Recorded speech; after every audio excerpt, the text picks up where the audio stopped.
morning, good afternoon, and Good evening.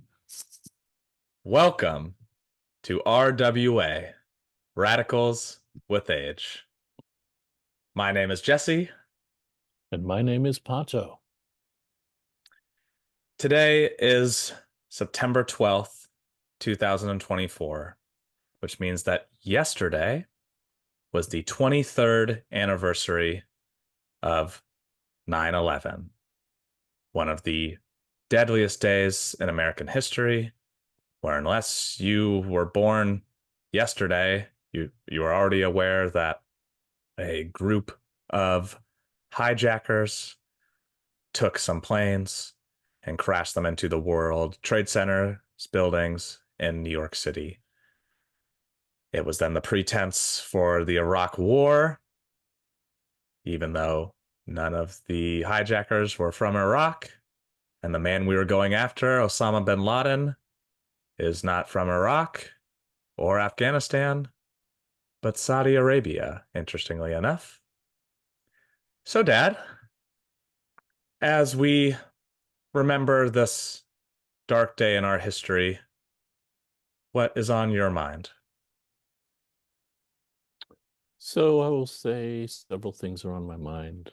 First we have to take a moment to pause and memorialize all those people who died on that day, almost 3,000.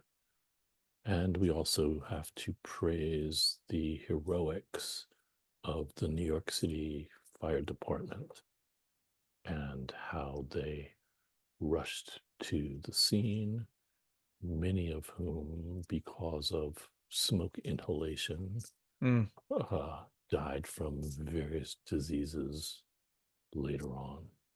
They were incredibly heroic, the police and the fire department, in what they did in trying to help people escape from the burning and collapsing World Trade Center Twin Towers.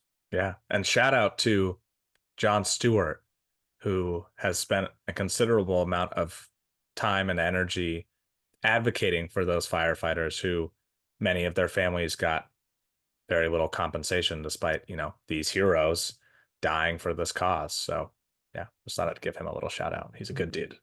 He is a good dude, great shout out, but we also have to say it's disgusting that those firefighters and their families were not given sufficient benefits given their heroic action on that day.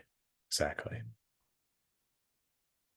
So I don't want to dwell for a long time on 9/11, but I do want to say a couple of things. The first is that there were a total of 19 hijackers, supposedly on 4 different planes, 2 of which hit the World Trade Center. Of those 19, 15 were from Saudi Arabia. And isn't that interesting? And that raises the issue of the relationship of the US to Saudi Arabia. It's kind of surprising that in response to 9/11, we went into Iraq and Afghanistan, but nothing happened with Saudi Arabia. We continued to keep diplomatic relations with Saudi Arabia. And of course, that raises the question of why was that the case? Because certainly one could accuse Saudi Arabia of harboring, developing, arming, whatever, the people who were guilty on that day. So then that gets us somewhat into Middle Eastern politics. Why is it that we have not punished Saudi Arabia in any way. And of course, the one word answer to that is oil. Mm. That we are, to whatever degree, dependent on Saudi oil. And so, no matter what they do, they basically get a free hand to do it, and we will never condemn them. To jump ahead just for a moment, think about the 2017 incident when Trump went to Saudi Arabia and looked like a stupid fool trying to bounce to the sword dance music. I guess he ain't a black person because he ain't got no rhythm.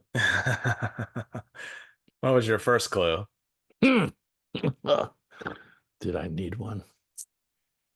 But that was pretty disgusting. Him going there. That was in 2017. Him going there and trying to do that little dance. And there's that weird photograph too. That's him and like the Sultan where they're all like holding on to the orb. That's the one that gets me too. The sword dancing is horrific, but yeah, then that's very strange photograph too. Anyway. Yeah, and then the other big thing with Saudi Arabia is the assassination of the Washington Post journalist Jamal Khashoggi a year later after Trump's dancing. And the fact that not only was he killed, they cut up his body into pieces. And again, the US did nothing to Crown Prince Mohammed bin Salman, and the CIA did research and concluded conclusively that Mohammed bin Salman, who is the Crown Prince of Saudi Arabia, the head dude, that he was responsible for the assassination of Jamal Khashoggi, who was later named as Time Magazine's Man of the Year. Mm. And we know that from episodes previously already, we know that the CIA has more or less infinite resources and reach to destabilize economies and countries, and yet Well, it sounds like they did yeah. nothing. Well, in this situation, it wouldn't have been up to the CIA. The CIA did the research and proved conclusively that the Saudi government was responsible for Khashoggi's death. So then it was up to the US government to have some response to Saudi, and it didn't happen. Yeah. And so not only was Saudi Arabia not punished in any way after any of those events, we have all the negativity that happened in the United States as a result of 9/11. Mm. We have the Muslim ban. We have the use of waterboarding. We have the detention of people in Abu Ghraib and Guantanamo. Won't even get onto the topic of Guantanamo Right. belonging to Cuba, and we shouldn't be there at all. Right. But no, the United States' position towards Saudi Arabia has been very problematic. And of course, not only is it about oil, it's also about Saudi Arabia's position in that part of the world, as a sort of US ally who's not going to attack Israel. And Saudi Arabia has been doing this dance, not necessarily with the sword, doing the dance between trying to be supportive of Palestinian rights on the one hand and kowtowing to US policy on the other hand. And as you pointed out, not only were 15 of the 19 from Saudi Arabia, but Osama bin Laden himself was from Saudi Arabia. And And more than that, he's not a top dude, but he's like the nephew of like top dudes. I'm pretty sure correct. George H.W. Bush was hanging out with his with Osama's brother on September 11th. Like the Yes, I connection believe that is between true. yeah, the connection between these big families goes deep. And can I do a quick Saudi Arabia segue for a moment? I'm Yeah, great. I'm wearing a soccer jersey and we are both I huge. am not. Right. But we are both big football guys, and you started talking about Saudi Arabia, and I started thinking about really my only knowledge of Saudi Arabia these days, which is how high profile soccer players, such as the pretty boy, have taken And golf. right, and golf and lots of sports. It's not just soccer. It's a number of sports that they are trying to, but those two in particular, sure, that they are spending exuberant amounts of money in order to get the top talents or to host the top events, I think is the case in golf. And then in the case of the pretty boy, which if anyone's not familiar is Cristiano Ronaldo, a big part of his whatever hundreds of millions of dollars contract he is now um, contractually obligated to do a number of social media kind of things where Correct, he correct. is talking up the Saudi government. And so here is this man who has um, just, I think it was just a week or two ago, he started a YouTube channel. He didn't have one previously, and it's now the second biggest YouTube channel in the world in the matter of days, of moments that this international superstar. And so you have one of the most famous high profile people in the world now wearing knee pads to the Saudi government and creating this favorable view of this country. And hey, I'm not one to talk. I'm American. And as an American who's traveled, who's been lucky enough to travel to a number of other countries, I can understand that it is easy to get stuck between a rock and a hard place, being a person who more or less everything I know and love is American, but at the same time, also being able to be critical of my government. But here we go having, and I understand the Saudi government trying to get a more favorable view of themselves, but also at the same time pushing down how, for example, it's illegal to ride a bicycle if you're a woman in that country. And Exactly. one, just certainly just one example of many, draconian laws that are subjugating half of the population. So I digress, but that just popped in my head and I thought it was But yeah, yeah, topical. yeah. But it's, it gets back on the sports, the football and golf topic, it gets back to capitalism Mm, because the pretty boy is getting paid much more money than he would have gotten paid, even though he was incredibly highly paid. right. But he would have gotten he got much more money to play in Saudi. And the Live Golf Tour is exactly the same thing. They're paying much more money than the PGA is paying. And so people are doing what they're doing uh, exclusively out of capitalist desires to make as much money as they can. Where is their morality? Mm, If I were a football player or if I were a golf player, I wouldn't play. If I were a tennis player and there was a tennis tournament in Saudi Arabia, I would not participate. right. And it's funny you mentioned that because part of the genesis of this program was a virtual lecture you gave where you talked about um, race, and I hopped in to ask a question, which was about, the NCAA and how it's more or less a modern day plantation, that you have these colleges and universities who are, and yes, it's now recently changed that athletes get some compensation, but still these universities that are Only some athletes. absolute right. It depends on what sport. Yes. If you do fencing, Right. you ain't getting no money.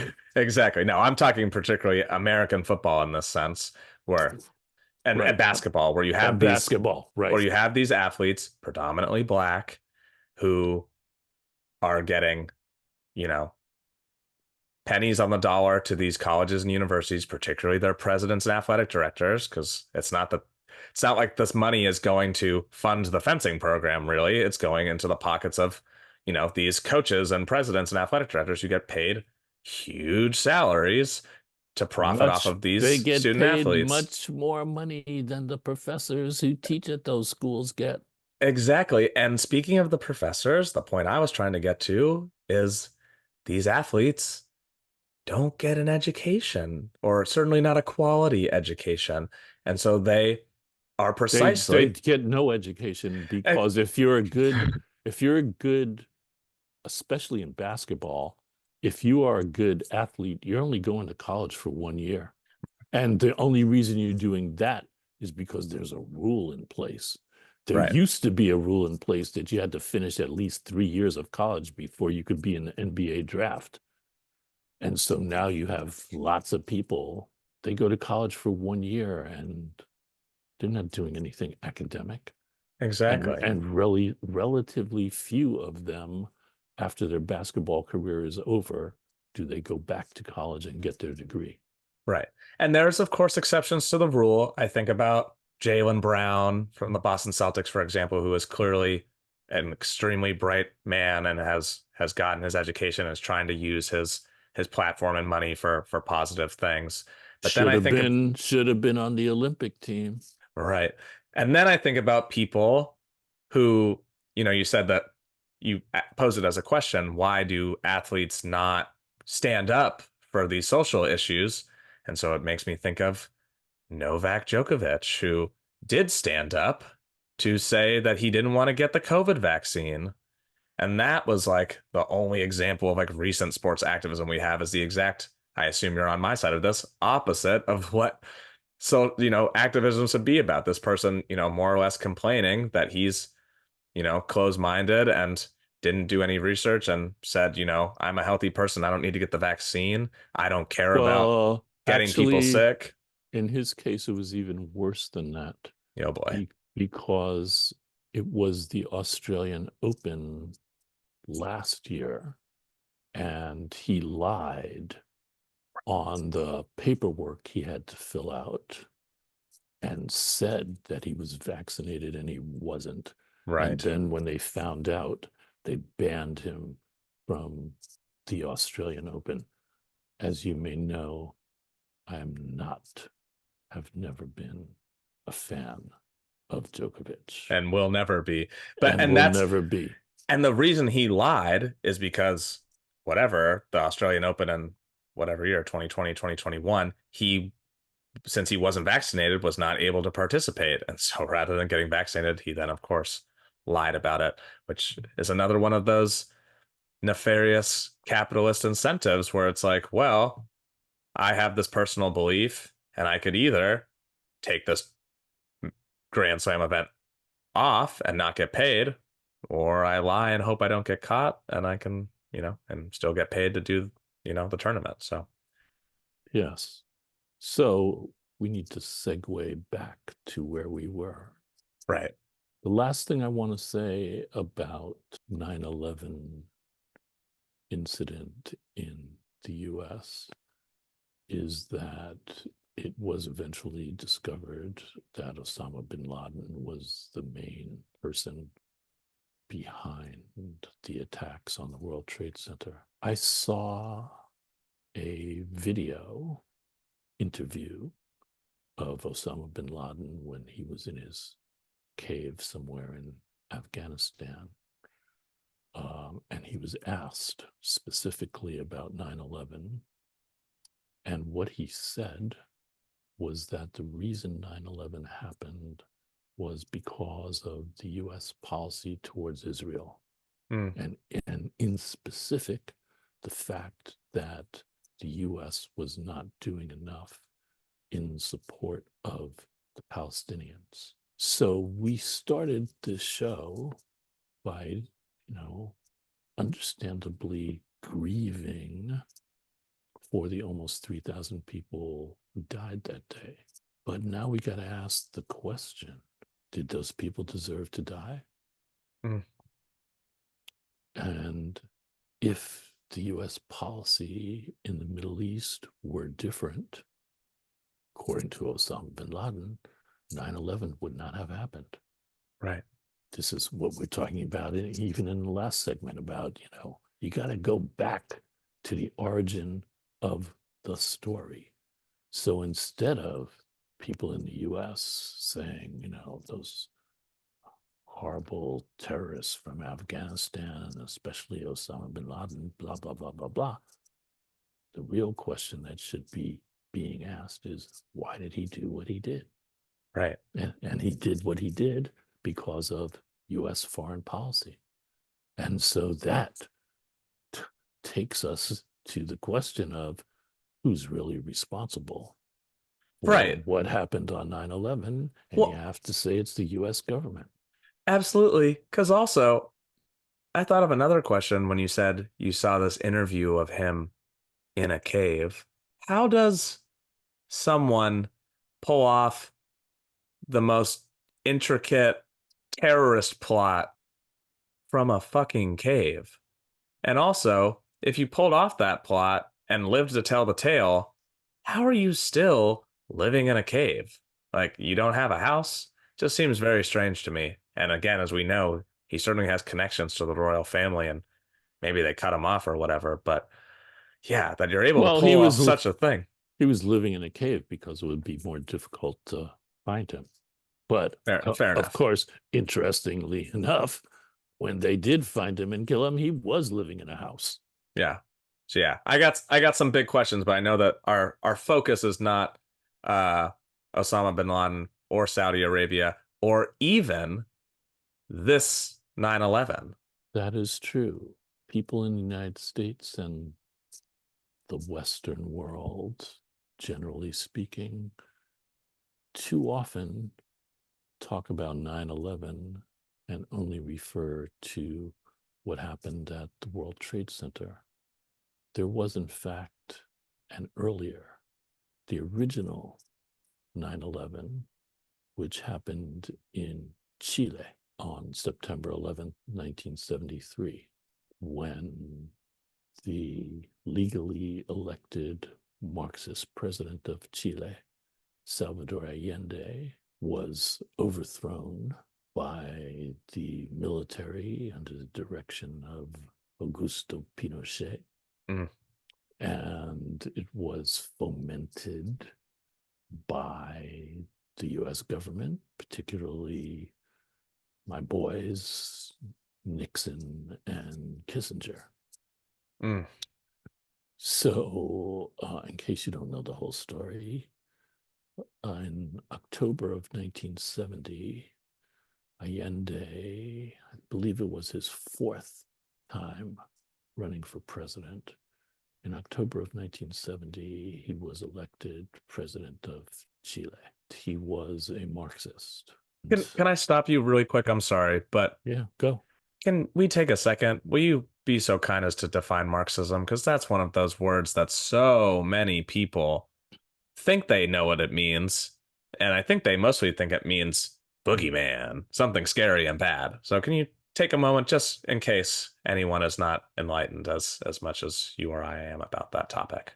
There's kind of two forms of Marxism, sort of doctrinaire, hardline Marxism, in which people look at Marx's prediction that um, the capitalist world was doomed to go down to defeat, and that there would be a proletarian revolution and the people would take over. But that obviously has not happened.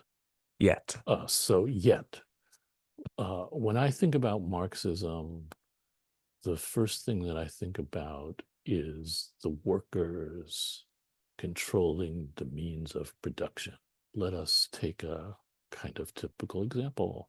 Let's say General Motors. The head of General Motors makes millions of dollars a year. The people who actually make the cars, the workers on the line, they are not making millions of dollars a year. And if General Motors goes into a dive, the head of General Motors will get kicked out, but will get a golden parachute. Mm-hmm. And he'll make hundreds of millions of dollars for years afterwards, even though he totally failed. Meanwhile, the workers on the line who actually make the cars, they can get fired. For me, Marxism is about equalizing the economic structure in the country. Again, that the workers should own the means of production. How's that? Absolutely. Yeah, it's good. And it makes me want to bring up one thing that I just think is really interesting is Marx and Engels, I think. Uh, Yes, they wrote the Communist Manifesto together. exactly. And They're interestingly enough, as an aside, in the presidential debate, Trump called Kamala Harris a Marxist. right. She's not even close. But that's the kind of language that gets used to target people. You know, he can just say, I wish he had said, oh, you called me a Marxist? What exactly do you mean by that? Right. What are my policies that you consider Marxist? And then he could have said, well, free healthcare. And she could have said, well, what's the problem with that? Right. Well, that would be if she was a Marxist and for free healthcare. True, which she is But not. exactly. But the thing I wanted to add about Marxism is just some of the observations they made about capitalism.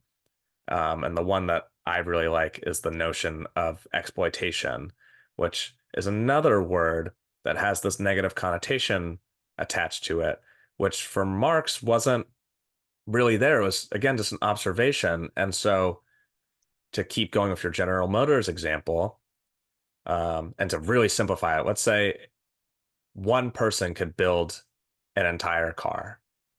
That's all you needed was just this one worker to do it.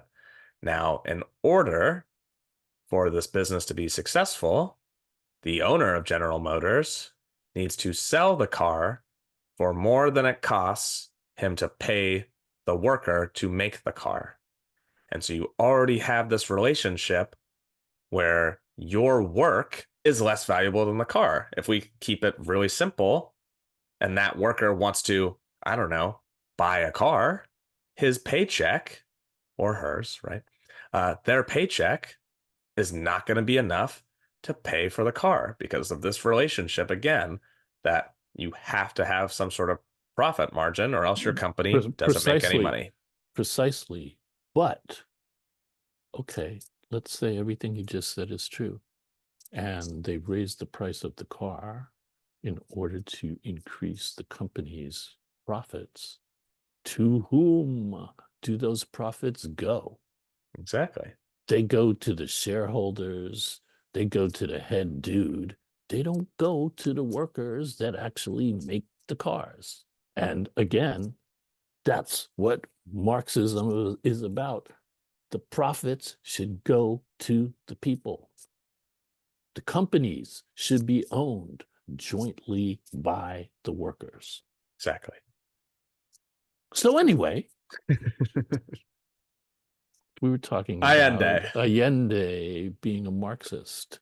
So I have to tell a little story, personal story. Hmm. So Allende was elected president in October of 1970. At that precise moment, I was in a college English class. class on modern poetry. And one of the people on the syllabus was Pablo Neruda. Mm. And that was my first introduction to Neruda. And so the interesting juxtaposition of reading Neruda and having Allende elected as a Marxist president in Chile, that that is what really sparked my interest in Chile and Chilean history, which is not to say that was the first time I became interested in Latin American politics. I am old enough to have been around when the Bay of Pigs happened, Mm. when the US tried to overthrow the government of Fidel. I remember the great moment in 1960 when Fidel came to the United States to give a speech at the United Nations, and he ended up staying at the Teresa Hotel in Harlem, where he and Malcolm had Mm. their only meeting. Not be surprising to say that I have been a supporter of the Cuban Revolution from the very beginning, and I was a fan of another doctor, Ernesto Che Guevara, Mm. Who we can see from the very room you're sitting in. whom you can see from the very room that I'm sitting in. And yes, I was aware.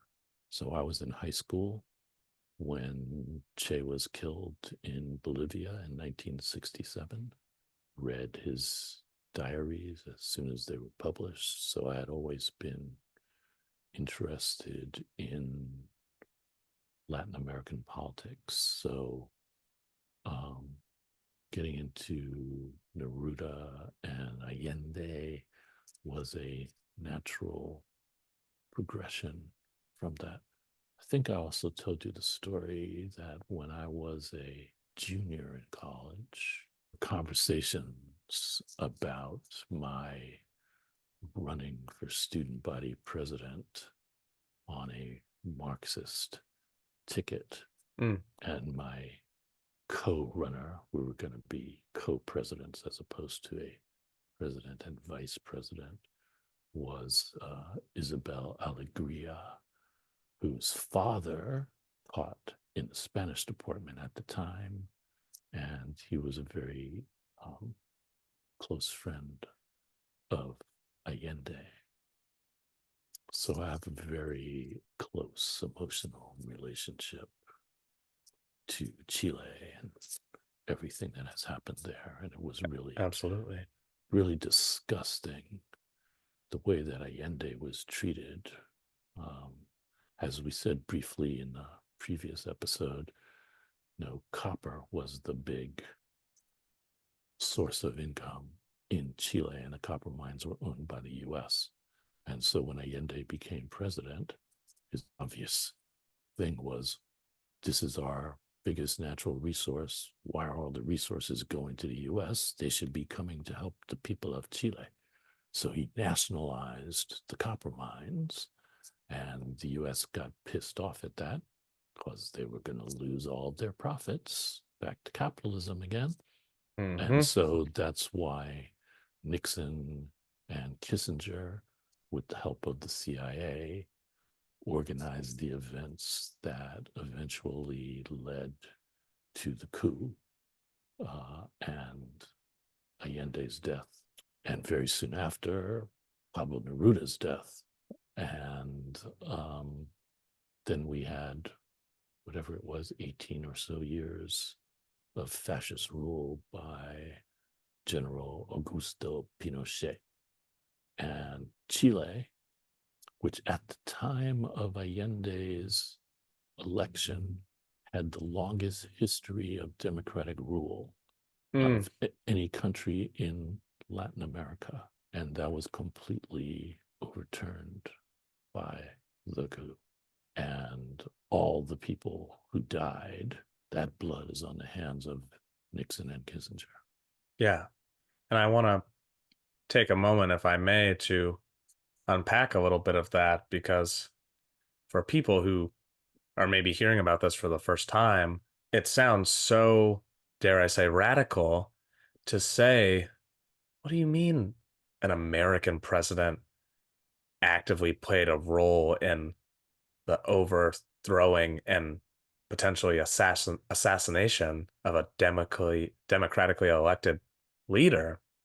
However, this stuff has all been declassified and figured out. We had the church committee in 1975 that was able to link CIA involvement in Chile. And this wasn't a small thing. This was a strategic campaign because we have examples in other countries where leaders are not elected democratically. And so it's much easier to get opposition groups to stage coups. But when you have such massive support of the people like Allende did, you have to be much more secretive in your operations.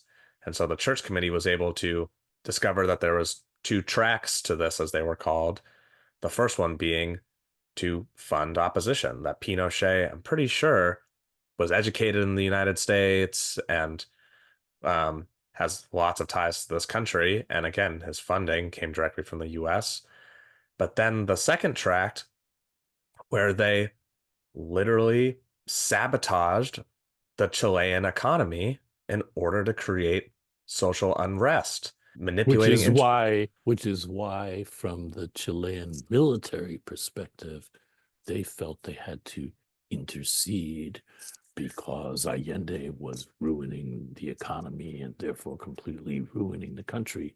But of course, as you just said, that was all orchestrated Yeah. by Nixon and Kissinger, and they used the CIA to do it. And we will get to the Chilean economy because this topic is actually quite interesting because I have come to learn a lot about Salvador Allende through a significantly less personal connection than you, but from a different lens. And we'll address that in a little bit. But I just wanted to touch on some of these tactics of, yeah, manipulating interest rates, of propaganda and disinformation campaigns, lying about what was happening. And you do these things, you get social unrest, and then there was a very active plan by the CIA to stage a truck workers strike to again halt the economy. And this was something that was published in the New York Post by, I think, Jack Anderson in 1972. So shortly after Allende died, like these things were figured out. It wasn't like this was some big secret, but it. No, it actually was before. Allende died in 73 and Jack Right, Anderson right. was in 72. Excuse me. Yeah, yeah, exactly. And so these were things that people were finding out, but yet the damage was being done. So yeah, the CIA came in and hired people, paid these truck workers to stop working and halt the economy. Um, and what's so crazy, as we'll get to in a bit, the Chilean economy was so sophisticated, the system that Allende put in place was so sophisticated that they were actually able to resolve this issue. But again, it was another thing that was making Allende look weak, making the people suffer because, as we know, when transportation stops, access to food and services and materials is halted. So, just really interesting how. Middle class people in Chile were going out in the streets banging on pots as a form of protest because they couldn't get the goods and services they Right, wanted. But again, orchestrated by the CIA.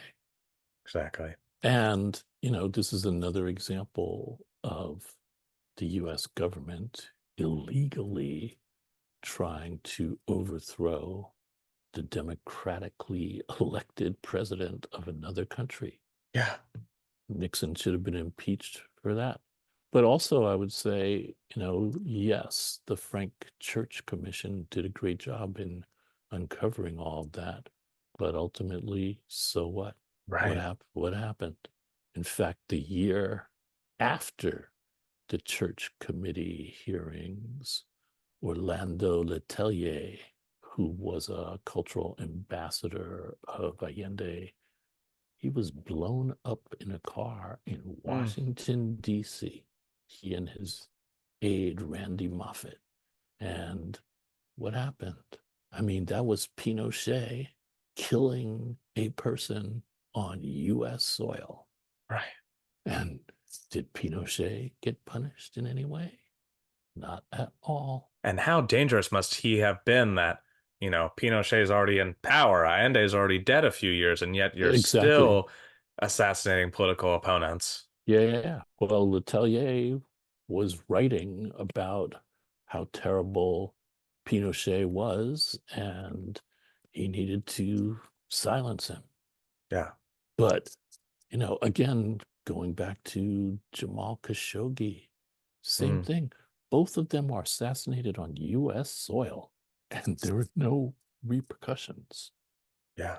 And this topic, as I touched on, is near and dear to our hearts and near and dear to our the core tenet that we are trying to push about trying to advocate for a new system that is sustainable technically, as well as a system that benefits all people equally. And so I want to talk a little bit about, because this is how I came to learn about Allende, through social engineer and mathematician Stafford Beer. And Stafford Beer is a really interesting guy who was English and was writing all of these papers about how capitalism was innately flawed. And this guy wasn't a Marxist. This guy wasn't a socialist. He was a mathematician who just was crunching numbers and saying, wait a second, this system produces nothing but inequality and negative externalities. Surely there must be a way to run an economy where you don't have people starving on the streets. Obviously, you know, hundreds of years ago, pre-industrial revolution, poverty was somewhat inevitable because we didn't have the technology to take care of people. But once you're getting into the 20th century, we have all sorts of resources to supply people with what they need. And so that's exactly what Stafford Beer was advocating for. And it just so happens that one of Allende's main guys was a fan of beer, and he reached out and said, "Hey, you've been writing these papers and you have these really interesting ideas. Come to Chile and implement them here." And that's exactly what happened. And so Stafford Beer and Salvador Allende got together and they put in place what is now known as Project CyberSyn, where they went to essentially make a computer program that could manage the economy. And so there were some very important pieces of it. The first one being decision support system that's going to work to record all of this data. And you have to remember, guys, this is in the 1970s. There's no internet. This is very, very simple tech, computers, but computers recording very, very simple information. And yet they were able to do some of this stuff. So you have this support system that's taking in all of the information. Then you had the brains of the operation, which they called the operation room. It's funny that we continue to use anatomy to describe systems. We touched on how, well, at least we touched on how Che Guevara was a medical doctor, as was Salvador Allende. And this was the exact metaphor or model that Stafford Beer used, that you have this operation room, that's the brain, which controls all of the other parts. However, just like in our bodies, all of the individual parts need to be able to have a level of autonomy on their own and the ability to adapt. And so that's exactly what they did. And they created this system, the software called Cybernet, which recorded all these ins and outs. And that's what I was talking about with the truck strike, that they were able to use this system to get live feedback. And so when the computer started, and it's not just the technical outputs, it was also from the people. And so when you have people banging pots and pans saying, we don't have food, and on the other side, you also have, things in the system going off saying, oh, there's trucks are not delivering their loads to warehouses. This system was able to quickly and efficiently recognize these issues, get the information to the necessary people, Allende and his cabinet, and solve them. So it was a really, really cool thing. And I just want to say one more thing about Stafford Beer and his idea about viable systems. We, the ethic of this show is talking about changing the system. And it takes a long time to think about things from a systems perspective. So much of modern science is about reductionism, breaking things apart so that you can understand, okay, I have this watch, and as long as the various knobs and mechanisms fit together, then the watch works. However, systems do not work this way. You can't break a system apart and study the parts. The only way to study a system is to study not only the parts, but how they're interconnected to each other. And so Stafford Beard used to talk about this in terms of gravity, to use an analogy that gravity affects everything. I'm sitting down right now, and gravity is acting on me. That's also acting on my seat, and it's acting on the earth. But none of us see gravity. But I know that if I picked up something and dropped it, that it would fall to the ground. So you have this force that acts on everything, but we don't actually see it or measure it. It's just out there in the world. And it's the same thing with these systems. He also talked, to make an analogy about it, he would talk about the ocean and waves. Now, if you're on the beach and watching a wave, you probably don't think so much about how an individual wave is just a piece of the entire ocean and it takes the previous waves and the gravitational pull on the earth and the relationship between the gravity of the earth and the moon in order to create tidal forces and make these waves. Most people don't think about that, right? I certainly don't.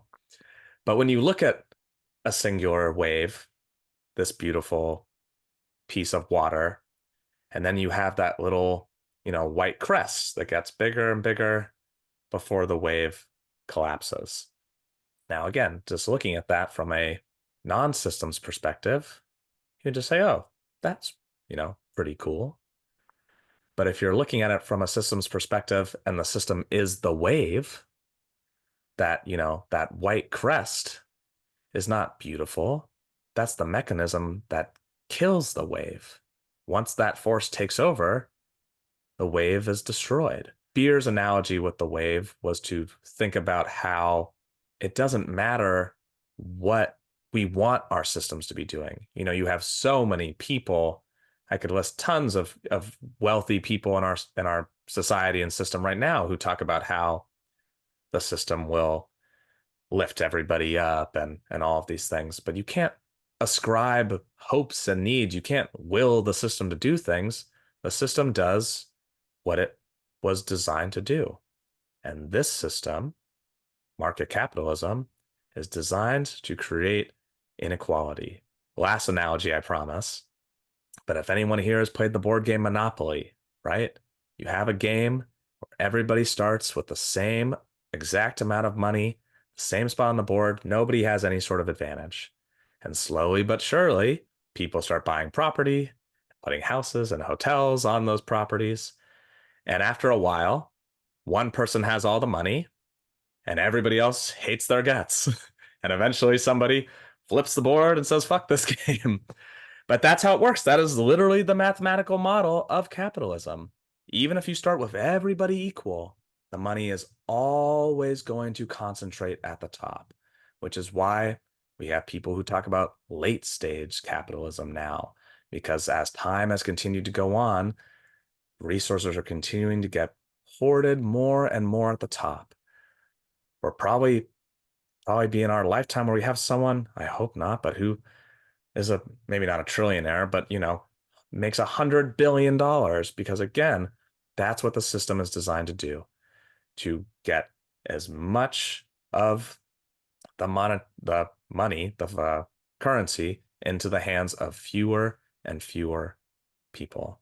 And so to wrap all of this up, I just think it's so interesting that more than 50 years ago, you had people understanding these relationships, your Marxes, your Allende's, your Stafford Beers, who recognized that once you look at the system, as much as you have well-intentioned people, I'm sure Elon Musk is a nice guy. I'm sure he Really? loves, like he probably has a couple of friends, he has probably a good relationship with his non-trans child. Like I'm sure a couple of people think he like is funny and like he probably gives like his wife a hug or whatever. Like Donald he Trump likes him. yeah, right? Like I'm sure these people think that they're good people. They don't think that they're monsters who are extracting wealth from the other 7.999 billion people on the planet. And it's true. They are just the beneficiaries of this system. And until we change the system, we're going to continue to see more and more suffering on one end and more excess and disgusting stuff like in the movie Dune on the other. And that's the ultimate point of all this, is that in talking about Allende, he had a vision to help make Chile a better place by moving away from that exploitative capitalist model. And the US couldn't handle it. And so their response, as always, is to take him out. Mm, And look at what the result was: Pinochet. When we did the same thing in Iran, look at what the result was: first the Shah and then the Ayatollah. right. And in all of those situations, the people had spoken and they had elected somebody who was forward thinking, and the US couldn't handle that forward thinkingness because it was going to, they felt, in some way subvert American capitalism. And so they had to intervene. Right. And I And think it would have that's why probably. where we are. Right. And I just want to say, because, this is what I'm passionate about is thinking about and talking about these things. And I discuss this with so many people who say, replacing capitalism is more or less impossible. How can you do that? How are we going to be able to transition? And here you have an example 50 years ago. No internet, no easy ability to have people and technology connected. And yet you got a small handful of brilliant minds in a small country to plan this out, to People really think no about doubt, us. yeah, people no doubt said the same thing about feudalism. Mm, How can we translate ourselves out of feudalism? And ooh, the Industrial Revolution happened. right. So it is always possible to change the conditions that we are living in and move on to something different, and we hope something better. Yeah. And, you know, maybe it's not going to happen in your lifetime. Maybe it's not going to happen in my lifetime, right? There are countless incredible people, right? We've talked about a few today who lost their lives to this system. But it doesn't mean that we shouldn't try and shouldn't advocate for it because it is clear that if human beings are going to continue to live on this planet, that some sort of transition like this is necessary, or else it's just going to be Elon living by himself in some bunker underground with all of the money and all the stuff, and everyone else is just slowly dying off. So Exactly. this is inevitable. We don't And know how this, long it's going to take, but it's gonna right. happen. And this goes back to a point that you made earlier about, even though the present moment is not what we want it to be, we have to believe that things can be better. And that's why to be a socialist, to be a Marxist, by definition, means that you have to be optimistic. You're Mm. doing what you're doing because you believe that the world can be a better place. And you, in your particular little realm, you are doing what you can do to help make that happen. That's the thing that gets me the most, that the system has become so corrupt that we have masses of people who are so limited in their thinking, and not in a value judgment way, in a objective way, that they don't see that there's any possible way to get out of this. And man, I can't think of a worse crime against humanity than to strip masses of people, millions of people, of their ambition and of their optimism, and force them into these lives of servitude and oppression.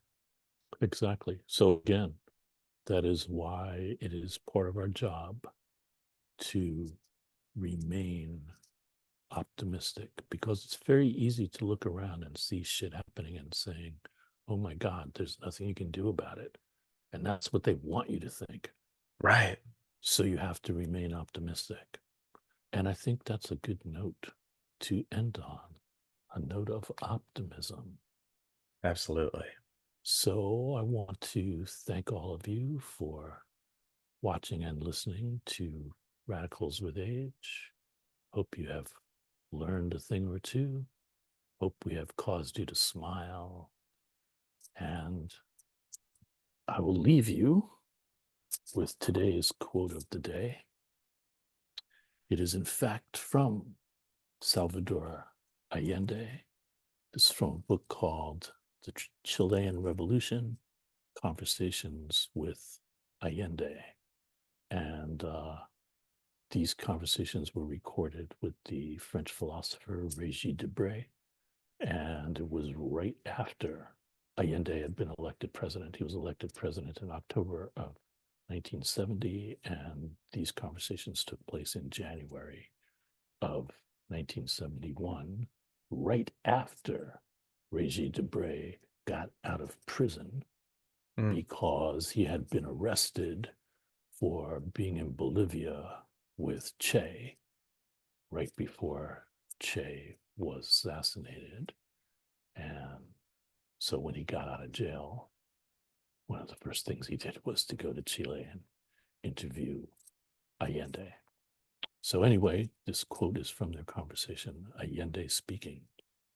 There cannot be equality in the capitalist regime, not even equality of opportunity, of course. There cannot be fraternity while there is class exploitation. And true liberty is a concrete and not an abstract notion. Salvador Allende. And our song of the day is Ode to Victor Hara by Arlo Guthrie. If you're not familiar with Victor Hara, he was a musician. He was a supporter of Allende, and he is generally thought of metaphorically as the Bob Dylan of Chile. He was arrested about 3 days after the coup took place. He was one of the thousands and thousands of people who were taken into the soccer stadium, and he was killed and his hands were cut off to emphasize that he would never be able to play music again. So listen to the song. We are Pancho and Jesse. This is Radicals with Age.